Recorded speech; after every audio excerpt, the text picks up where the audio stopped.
excited to have one of my good friends, Tania, on the show with us today. Tania Mack, everyone. Bye. Welcome to the show. Hey guys, I'm so excited to see you. Thank you. Yes, it's so fun to have you. So Tania is lovely. She's smart. She's charismatic. She has this beautiful accent, and she helps change people's lives through getting healthier, which is the most important thing in life. Before we dive deep into all of the goodies, I do want to share with everyone how we got to meet each other. And if you feel that you want to, like join me in sharing the journey. But if I remember right, we were in LA or Orange County. And it was the house, somewhere in Southern California. And it was at the House of Blues at a Tom Ferry event. Like, oh my gosh, how long ago was that? Probably 5 or 6 years ago, maybe? A long time ago. Longer? Yeah. Probably longer, almost 9. I was sitting on that round table. Yes. Yeah. Yeah, so we went to this, to like the last night's get together mix or whatever. And I saw this cool girl, and then we just started talking with each other. And of course, Rob was there. Rob's her husband.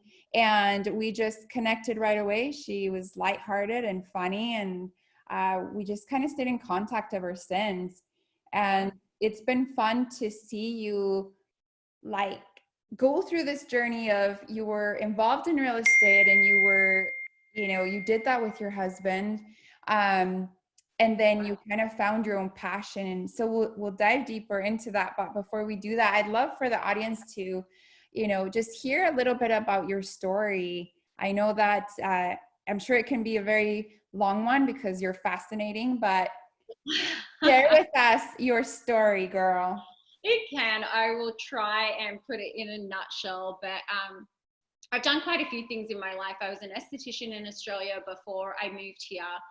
And when I moved here, Rob and I both got our real estate license. So we started working in real estate, but that was when the market crashed. I'm sure you remember that time.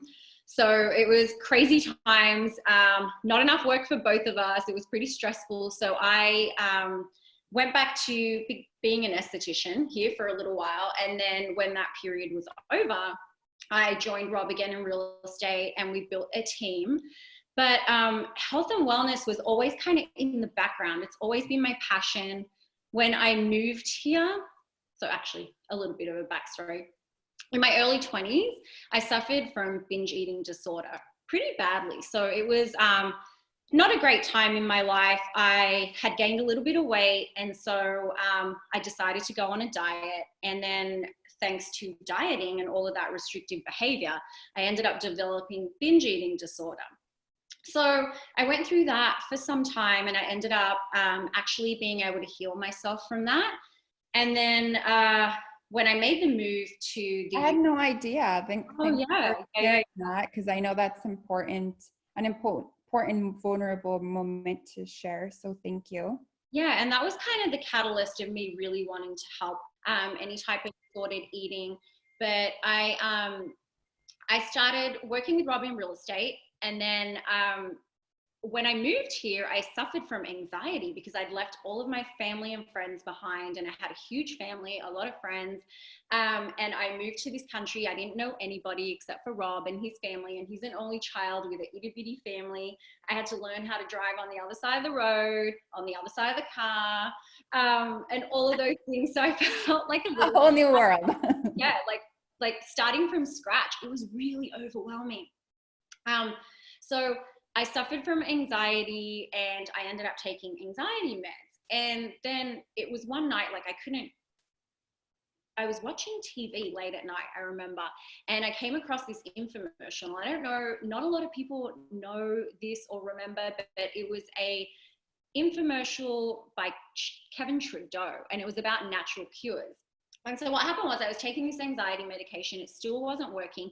And then I was fascinated by this infomercial about healing our bodies naturally. So I ended up ordering the book, and there wasn't any natural cures per se. in the book, but it was enough information to get my wheels turning and to start doing research for myself. And what I came to realize was that this country, particularly when I was buying food, you know, my husband is a perfect example for one, had like those big bottles of soda, and his eating habits were terrible. And when I started eating bread here, I noticed that it was a lot sweeter than it was in Australia. And I was like, man, what's going on? And I started realizing that pharmaceutical companies were advertising on television, and that was unheard of in Australia. So all these things kind of started falling into place for me after I ordered that book. And I was like, man, this is crazy. Like, something needs to be done. Our bodies have the ability to heal themselves. So I need to tap into this a little more and see what's going on. Side note, have you watched Heal on Netflix? It just came out. Yes. Oh my gosh. Crazy? It's amazing. Everyone needs to go watch that, by the way, because it's so incredible. Just how oneself can really heal. No, it's like you can heal yourself. It's so amazing. You really can. And I mean, you hear those stories all the time of people who have healed their own cancer and all of that stuff when Western medicine has failed them. And not that I'm here to bag Western medicine by any means. You know, there's always a time and a place for everything. And truly, with all the advancements in Western medicine, it's been life-saving and all of that fun stuff. What I am concerned about is the overuse of pharmaceutical drugs, you know, all of that kind of stuff, when our bodies are quite capable of healing themselves naturally. And it really just comes down to what we put in our bodies, right? So anyway. Preach, girl, preach. So I think I've gone way off track. I can't ever stay on one track. No, you're good. So health stuff was always in the background while I was doing real estate. And people would always say to me, oh my gosh, you have so much knowledge, you know, you researched so many things. I started taking all these amazing supplements. I shared them with my friends. They started taking them and they were like, this stuff really works. You should really do something in the health industry. And I had no idea where to start, what to do. In my mind, I thought, oh, maybe I can do some workshops or whatever. And then I thought, oh geez, who would come? What would I even talk about? Like I don't know what to do. So I did nothing for a little while. And then, you know, that's what we always do when we're overwhelmed, right? We kind of shut down and go, I don't know. Anyway, where to start? Exactly. So then I met this gal, really cool gal. She was a homeopath, and she said to me, why don't you like get your health coaching certification? And I was like, that's a thing? And she was like, yeah. So I looked into it, and that's kind of pretty much where it all started. I got my health coaching certification, then I continued on to study mastery and learn some more advanced coaching techniques to really be able to shift beliefs and stuff. So yeah, I just took the plunge and started working with people, and mostly helping women with weight loss, kind of getting out of that dieting roller coaster trap that they're in. And then also just helping people in general get healthy, because so many people want to transition to a healthy lifestyle, but they have no idea where to start. There's so much information out there, so much contradicting information that, you know, if you were even trying to do your own research, you'd be like, oh my God, I can't, I don't even know. Like, you know, keto's good. Coming back to kind of how you were feeling, you know, and you mentioned this, you're like, I'm so overwhelmed by like where to start with this and how I can actually help other people. But the same goes from the other side of the consumer feeling, I'm so overwhelmed by all of this information that I don't even know where to start. So I'm comfortable. So I'm just going to keep doing my thing. Yeah. And so it's just such a good point that you mentioned, you know, people want to, and they have the desire, but they just don't know what to do. Or they've tried the diets and, you know, the crash courses, quick weight loss in a week, you know, lose 100 pounds in a week. Oh, yeah. Oh my gosh, and then gain it all back like next week. Yeah. The yo-yo dieting is just not working at all.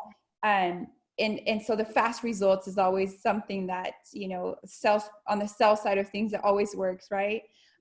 Anything quick, but that's sustainable. To do the work. And you guys, you have to do the work. Nothing comes easy. As much as I would love to give you a magic pill and make everything better, I can't. You've got to do the work. And that goes with anything: business, health, everything. You know, Yes, yes. You can't skip the process, people. no, no. We always talk about this. You cannot skip the process. No. It's anything that you want to. It sucks sometimes. It really does. I'm telling you, even in my fitness journey, man, some goals that I have, the process sucks. It's painful. It makes me cry, like blood, sweat, and tears, literally, but you have to go through it. I love it. And I mean, just tell us a little bit about your routine for yourself on a daily basis. You know, what is it? What are your habits? What are some of the exercises that you enjoy? And then what are your eating habits? So a lot of people think I'm crazy because you'll often find me at the gym at 4:30 in the morning, well, between 4:30 and 5:30, and everyone's like, why? And here's why, because I know myself. So I know that if I don't work out in the morning, I will very likely get distracted by things in the afternoon, such as wine, friends, tiredness, food, all of that kind of stuff. So I know that I work better when I work out in the morning. So I make that a priority. No matter what time I have to wake up in the morning to get it done, that's what I do. And that's not to say I don't work out in the afternoons, but to make sure I get it done, I work out in the mornings. And so my workout routines have changed a lot over the years. I've always had a trainer because I know I am a whiner, I have to say, to admit to that. I do the work, but I whine while I'm doing it, and I need somebody to yell at me to make me do things so that I can achieve my goals. So therefore, I've always been blessed enough to have a trainer, or I've made it my priority. And so things have changed. So I got into obstacle course racing, and then I got done with that. And I recently just signed up for the LA Marathon, which is on Sunday, and I'm freaking out because I was never a runner. Wow, amazing. Not a runner. I think the longest I'd run was 5 miles before I started training for this marathon, at least on Friday. No joke, by the way. I've ran 6 half marathons. I have not done a full marathon because I just haven't desired to do it yet. Maybe one day I will, but it's no joke. The training is crazy. And I can't imagine running for a marathon. Like, I know what it takes. You know, I have friends that do it, and just the training, like 4-hour training runs, you know, like it's insane. So congratulations. That's awesome. Anyway, continue. I just wanted to touch on. And just with my workouts, I want to say that I've switched up the things I do so often because I do get bored, and you know, boredom is a very common thing with people. That's why you plateau.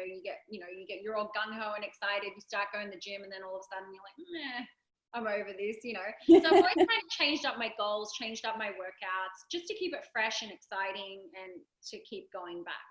As for my diet, I've always, and I'm going to be like real talk here, I'm very partial to a glass of wine. I do love my wine. My diet has always been pretty clean. What I did discover though, because I experiment on myself a lot, is that being on a mostly plant-based diet works better for me. I just feel better that way. So that's not to say I'm vegan or anything, but I am mostly plant-based. Most of my diet is vegetarian, vegan, but I do still eat some meat here and there. And honestly, I think it's really important to listen to your body because, you know, there's so many fads out there right now. There's keto, there's paleo, there's Whole30, there's vegan, blah, blah, blah. And, you know, you'll get all the information about how great each one of these are for you. And then you'll have the contradicting information of how terrible they are all for you. And for me, I'm a huge advocate of listening to your body, because our bodies are our best teachers when we bother to listen. So, you know, if you're eating certain foods and your body's not reacting well, it's trying to tell you something. But I think where the problem is that most people have kind of lost their mind-body connection. They're eating by the clock, or they're eating when these diets tell them to. They're overeating. They're not stopping when they're full. You know, there's so many things going on here. And I think if people just slow down, tune into their bodies, and actually feel or connect with how they feel after they eat, their bodies will tell them what's going on.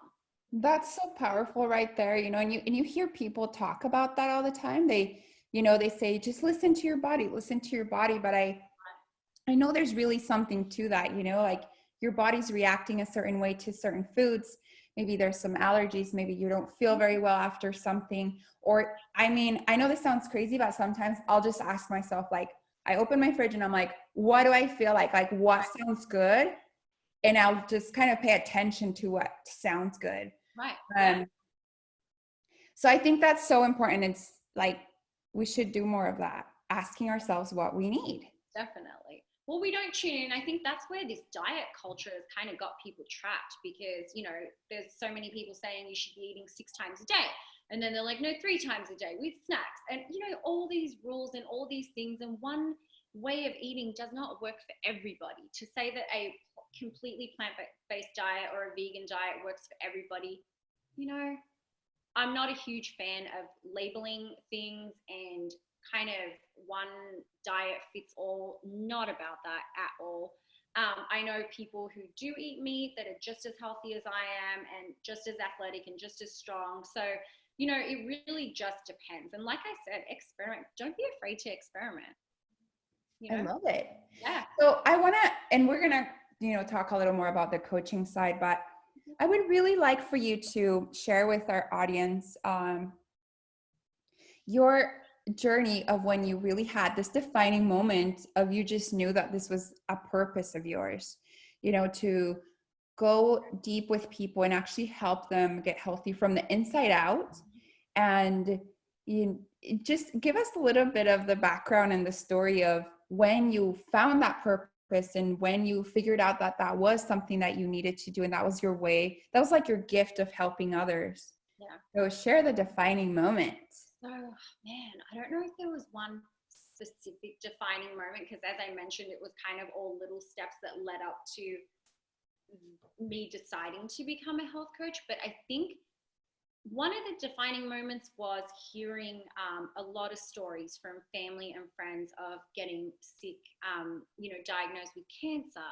And, you know, just watching all these young people, 25 years old, suffering from like thyroid disorders and all of these illnesses that I knew deep in my heart were preventable just by cleaning up their act with diet, products. You know, we live in such a toxic world right now. We're bombarded with chemicals from the air we breathe to the water we drink to the food we eat, you know, plastics, all that kind of stuff. And I think for me, that was the moment where I was like, I'm so sick and tired of watching these poor people suffer from these diseases that are completely preventable and they have no idea.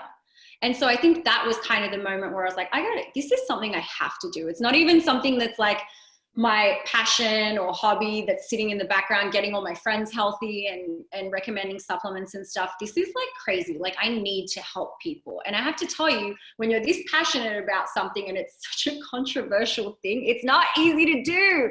Sometimes I want to bang my head into a wall because people are hard sometimes. But yeah, that's the thing. Because, you know, you have to take people's beliefs and completely shift them. Really educate on what's going on and help people open their eyes to see the truth of what's going on. And sometimes that can be difficult, but yeah, that was a really long answer to your question. So, no, that's great. Yeah. You don't need to worry about that. We have the time. And no, so that all makes sense. And, you know, just taking it a step further, I would love for you to share. I just thought that this part was so fascinating of, you really help people rewire their inside for them to, because then we know this, you know, it's like whatever's going on the inside is a reflection of in the outside. And so you're helping people do some healing. Like, I just never knew that someone like you, that's a health coach, right? Like, to me, I'm like, oh, I'm going to hire a health coach so that I can get my workout on and increase my muscle and, you know, all the reasons why I think most people hire one, and my healthy like eating habits. But what I found so fascinating is that you're actually helping people love themselves. You're helping them heal themselves. You're helping them start thinking differently about the foods and their lives and themselves. So I would just love for you to share what this work actually is about. Yeah, so a lot of people think that I just give them nutrition plans or workout plans and that kind of stuff. Not the case at all. Like I said, I'm very much about intuitive eating, about your body telling you what's best. I mean, if I give somebody a nutrition plan, how long do you think that's going to last? how they're going to go out into the real world. They're going to be out with their friends, and it's just not realistic, right? Right, right. Here's the thing. What happens in my coaching sessions and in my programs is I teach you, you know, for example, if you do suffer from overeating or binge eating disorder, I teach you how to eat again. I teach you how to trust your body. I teach you how to trust your internal hunger and fullness cues. If you're just somebody who wants to be healthy or healthier, you know, we go through that journey together. Overeating, it's never about the food. That's the thing. It's always about other things.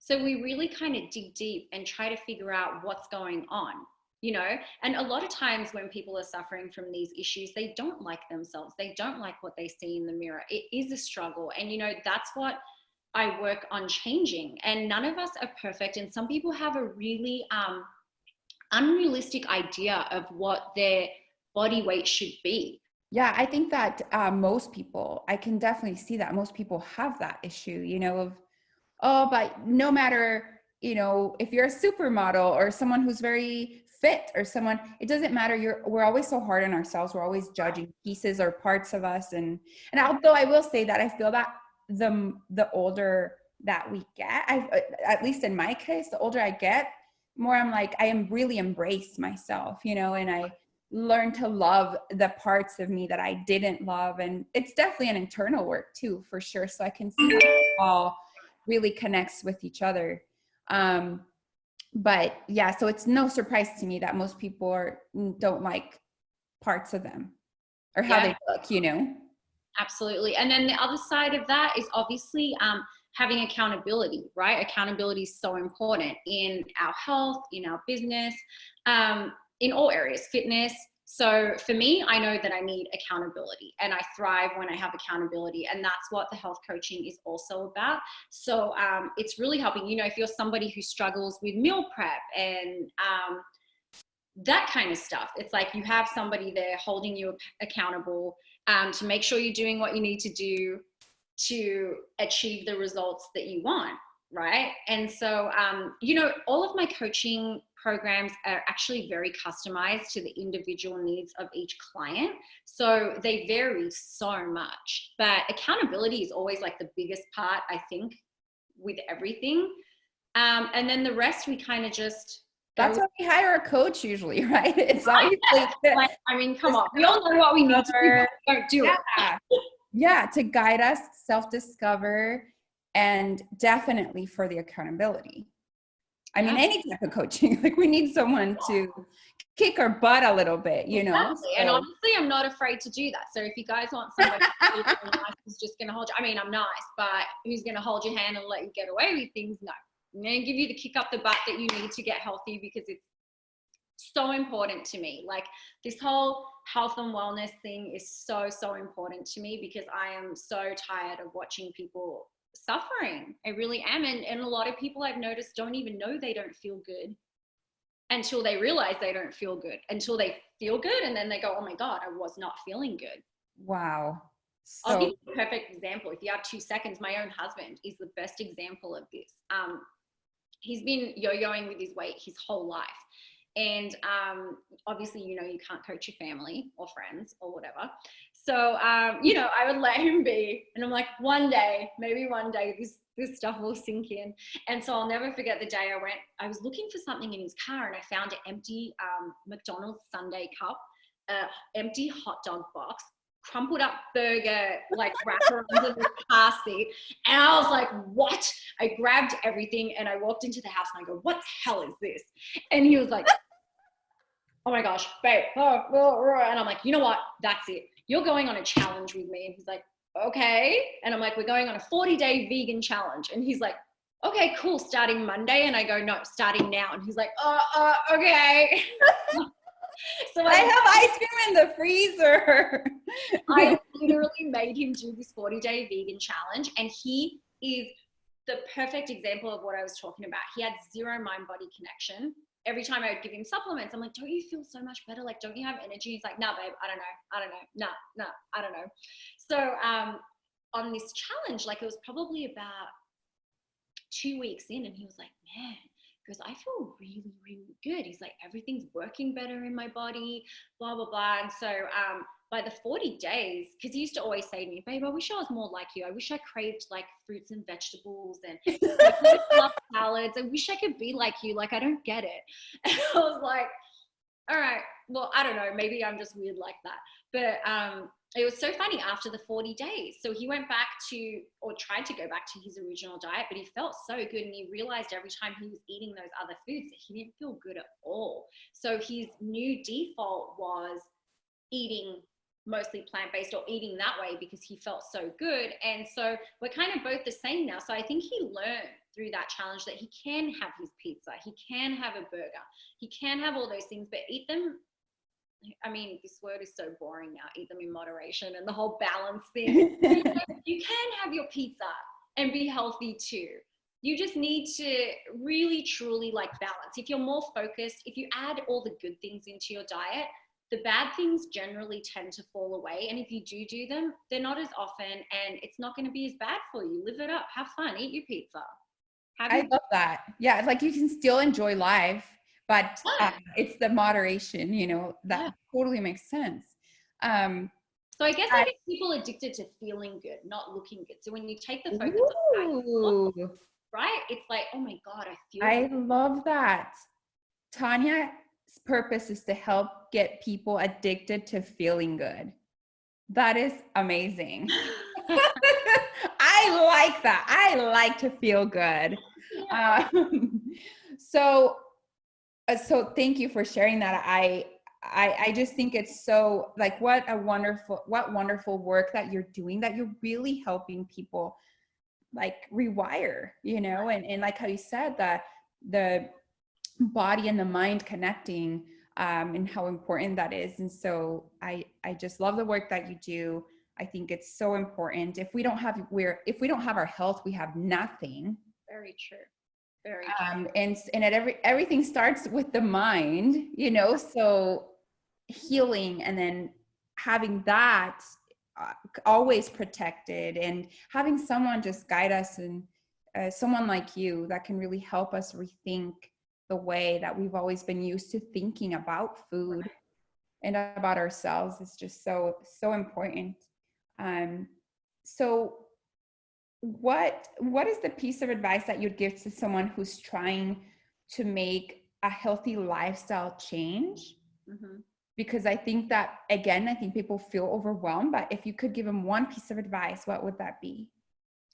So one piece of advice I would give would be baby steps. I would start with one new action step or one thing to change or add to your lifestyle and get that down and then move on to the next. So rather than saying, I'm going to do this, this, this, and this, and then you get overwhelmed and you do nothing. For example, just be like, you know what? Instead of my coffee, I'm going to start my morning with a smoothie. And then I'll have my coffee, whatever. But I'm going to start my day with a smoothie. So I'm going to add something really good into my daily routine. And I'm going to start there. And once I've got that down, I'll move to the next thing. And so whatever that might be, you know, and you can just keep adding all of these good things into your lifestyle or your routine. And before you know it, all these little, you know, what my favorite saying is, small hinges swing big doors.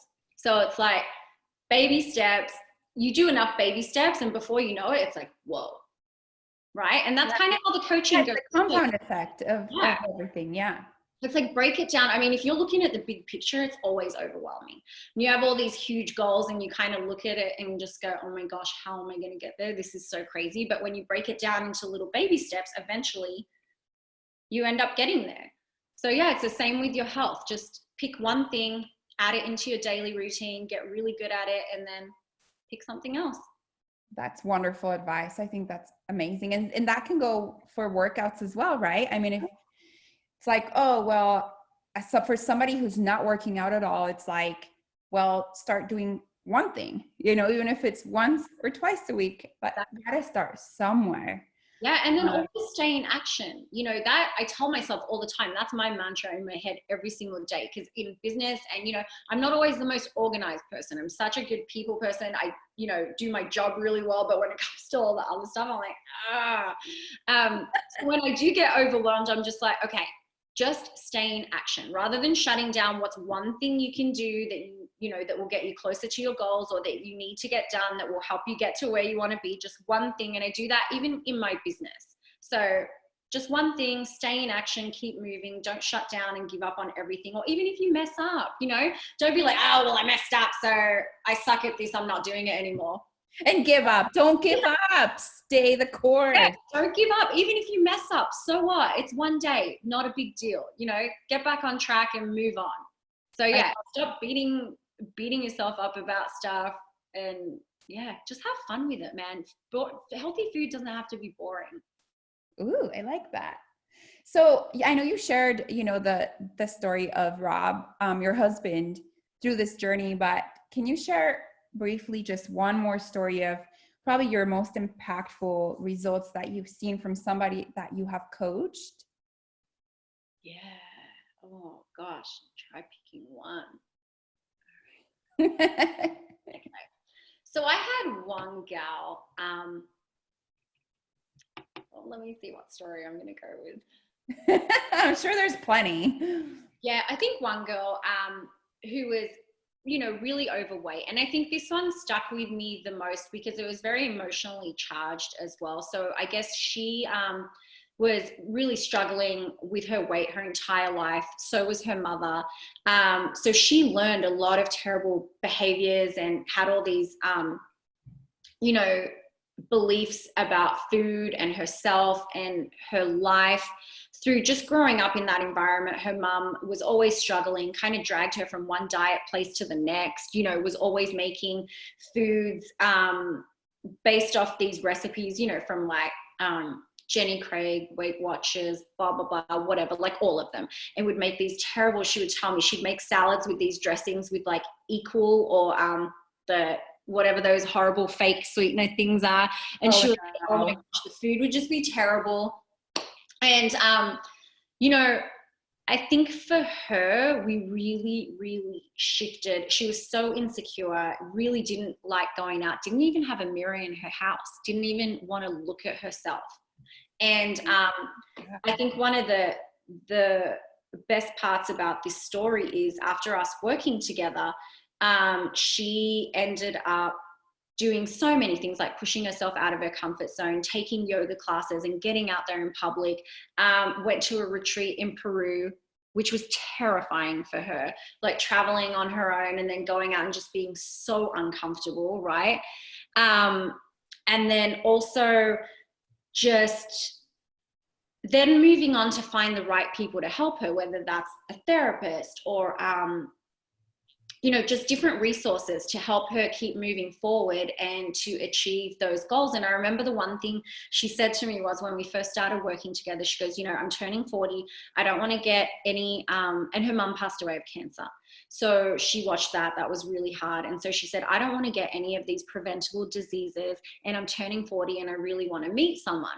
So fast forward a couple of years, I just met up with her and she actually has met someone that she's chatting to. So super cool. But you know, it takes time, and that's the thing. She really did the work, and as hard as it was, as uncomfortable as it was, and there was a lot of like struggles, a lot of tears, but just keep moving forward. A lot of discomfort. That's the thing. Anytime you want to grow or you want to get somewhere, you're going to feel some major discomfort.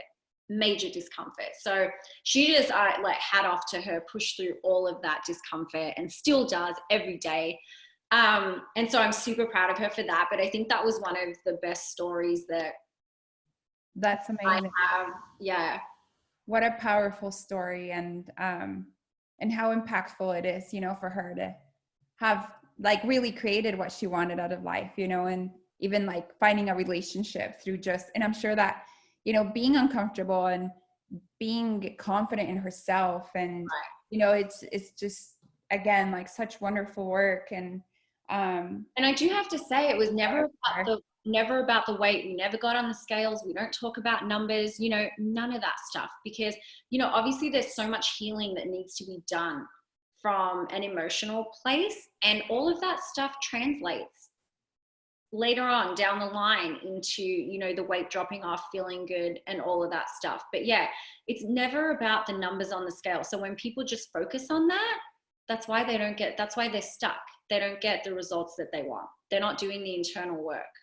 That's really interesting. Tell me a little more about that, because I think all of us are so used to, you know, all of us, like people that are super goal oriented, the way that we're able to measure is through numbers, right? Yeah. So tell us a little more about that, because I'm super interested. Yeah, well, for the longest time, even me, I didn't want to get on the scale. That was such a trigger. It was like, you know, I'm not getting on the scale because these numbers, that's all I did.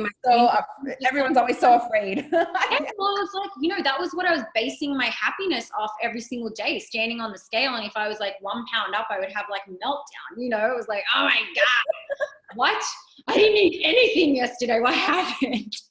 Like, extra hard. No, yeah, and it controls your life. And it's like when you get stuck in that state of mind, my goodness, nothing good comes from that. So that's what, you know, you probably hear a lot about intuitive eating, blah, blah, blah.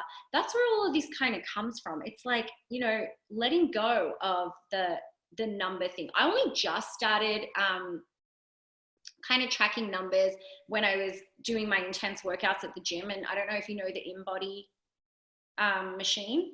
So it basically scans, it measures your weight and then your muscle and your fat and all of that kind of stuff. Gotcha. And only recently, I was terrified to get on that thing because I was like, oh man, I know mean numbers, like, and I was terrified it was going to be a trigger for me. But it's really awesome because I've done so much work in all of these years, and that was like 20 years ago, by the way, that thankfully it wasn't a trigger for me, and it was just a tool to fine tune kind of my fitness goals. But yeah, I was very like weary of jumping back on that thing and kind of figuring out my numbers because I didn't want to get obsessed with them. Because the minute you let that stuff go, you're actually able to live. Like, it doesn't control your life. You don't wake up in the morning, step on the scale and go, am I going to be happy or sad today? Is this going to like determine how I feel about myself or my day or whatever? And it was like, well, if I did gain a pound, then I'd be like, well, screw it. This diet isn't working anyway. So then I'd just eat whatever all day and then feel horrible about myself for the whole day. You know, it's like these weird, stuff. So we're like, forget the numbers. What's the real source of the issue here? You know, let's work on that. And then the rest will follow. Wow. That's amazing. And so with everyone that you've worked with, I'm sure that at the end of the day, they do end up losing weight or gaining muscle or achieving the goal that they wanted because of all the internal work that you're not even measuring, but it's still giving you those results. Yeah, exactly. That is amazing. And what a healthy way to do it. So we're not slapping a Band-Aid on the problem. Diets slap a Band-Aid on the problem. You know, when you're actually doing the work and getting deep, you're doing the work. So it makes so much sense. I love it. I love this. I love that you're doing it this way. You know, I think that it's such a wonderful and healthy way, like I said, to get healthy from the inside out. So the last question for our listeners is, so this podcast is made for people who are succeeding at high levels of life, you know, and sharing their stories. But also with success, just people really finding fulfillment, because you can have all the success, but it doesn't mean that you're happy. And I love that. I've watched your journey, you know, being very successful in real estate with your husband, and then you making this big shift into something that was so meaningful and so purposeful for you. And I think that a lot of people struggle with finding purpose or finding their why. And what would you share with our audience of, you know, those people that are out there just trying to figure out their gift and how to share that with the world? What type of advice would you give? Man, that's a tough one, because it took me a really long time. You know, in my life, I actually didn't even know if I had a purpose for the longest time. You know, in my early years, I would jump from job to job and just really couldn't settle, right? And I mean, even in real estate, something just didn't feel right. but I still didn't know. And I think if you can figure out something that, I'm trying to think of the best way to explain it, that's really important to you, like you find something that you enjoy talking about that excites you, that's kind of a good indication that you're getting close to finding out what your passion is. Because I really, I didn't even notice myself. Ask your friends, what do you think I'm good at? Or what do you think I'm passionate about? Or if you can't tell yourself, because sometimes when we're looking at ourselves, we just can't see, we need to step away, step back and be like, what's, Yeah. the look. But for me, it was, I knew because I couldn't stop talking about it. And I did it with my friends, I did it with my family. And as much as I drove everybody crazy, I was like, okay, you know what? I think I'm really passionate about this health thing. Yeah. So, I mean, yeah, it's the thing that just excites you, the thing that you can't stop talking about, the thing that actually makes you happy. And you know what? It may take you some time to find it, but we all have a special gift. And I do believe truly from the bottom of my heart that we kind of know what that gift is. So whether it's a gift of the gift of communicating with people, or being super charming, knowledgeable in a certain area, I don't know, just we all have gifts, like a beautiful voice, like, I don't know, we all have something. And I think somewhere deep down we know what our gift is. Just meditate on it, pray about it. I did all the time. I was like, please, what am I supposed to be doing? I prayed about it a lot. I love this. Yes. Yeah. Amen. You don't know yet. It took me a long time to figure out. That is some great advice. And I feel that, that's something I share often too, is pay attention to the things that you really enjoy doing, and what did you enjoy doing when you were growing up, or what was impactful for you while you were growing up? And you'll find time goes by really fast. When you're like doing something and then all of a sudden you're like, oh my gosh, 2 hours has gone by. How did that happen? Well, clearly you were doing something you were very interested in. Yes, absolutely. So just to finish our podcast for the day, which has been absolutely wonderful, how can people get a hold of you if they'd like to learn a little bit more, or maybe they're interested in doing the coaching with you to help them get to those levels? And, guys, I think that the most important thing that I can tell you out of this podcast and out of this episode is just really understanding the power of healing from the inside out, the power of understanding what's going on within you so that you can actually make a change, a permanent change for your life and your future. And so if you're just not even sure of what that is or what is going on, sometimes what I call them are blind spots. Sometimes we don't know that we have these blind spots, and it takes it for a coach or a mentor or someone to ask the right questions for you to self-discover what is happening within you so that you can make that jump and that permanent change. And I can't talk about it enough that health is the most important thing in our lives. If we don't have our health, we have nothing. And if we don't have our mind right, we don't have nothing. If we don't have our physical health, we don't have anything. And it really is that connection, like Tania said, from the inside out. So share with us how people can get to you. I'm pretty easy to find, man. You can jump on my website, taniamack.com. On Instagram, Tania Mack. I'm Tania Mack everywhere. Tania Mack. Some stuff wherever or whatever it is you do, up below, to the side, around and about. But yeah, Tania Mack and T-A-N or T-A-N-I-A. Yep, Taniamack. TaniaMack.com. I love it. At Instagram, at Tania Mack. You guys find me, slide into my DMs. That's not cool anymore, is it? Slide into my DMs. Whatever. So send me a message and I would love to hear from you all. Yeah. If you guys have questions, she's an amazing person to reach out to. Thank you so much for your time. Any last final thoughts for the listeners? Oh, man. Yeah. Like, okay. I could talk about this stuff for days. I know, I can see your mind just going like, oh, I have so many things to say. just do one thing. Like I said before, pick one thing right now. If you could take away one action step from this podcast, what would it be? Write it down and do it and get really, really good at it. I love it. I love it. Thank you so much for being with us today. It was lovely and you're amazing. And let's get healthy, people. Do it. Let's do it. Have a great day, everyone. Bye-bye. Bye.